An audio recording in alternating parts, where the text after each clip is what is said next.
But back when mental illness was more of a disease than an industry,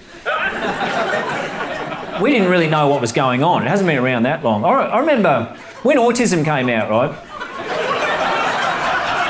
None of us knew about it at all. My dad came home one day and said, oh, there's a couple of families coming over tomorrow for networking lunch. One of them's bringing kids, and one of the kids is autistic. And I said, what's that?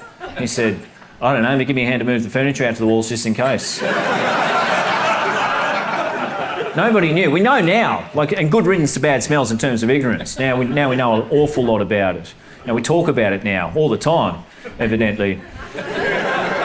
In fact, spreading awareness, that's not only the favourite hobby, but the major symptom of being a sufferer. If you're not an ambassador, you might not be suffering to your full potential.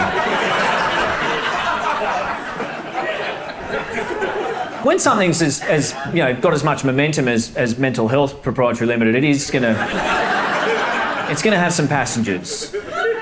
Tell you what, since I've been involved in this stand-up racket, I've never seen anything like it. I don't know if you know anything about stand-up comedians, but there is something quite wrong with every single one of them except me. Fucking crazy.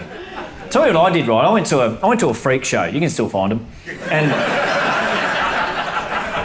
there was the usual sort of stuff there. There was a bearded lady, there was an elephant man, he's just the ugliest bloke from the nearby pub. That was a disappointment.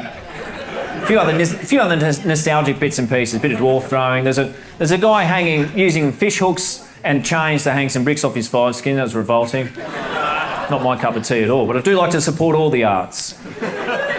When I got back though and told my colleagues that I'd been for a therapeutic laugh at some freaks of nature, they were thoroughly disgusted, as I can tell some of you people are.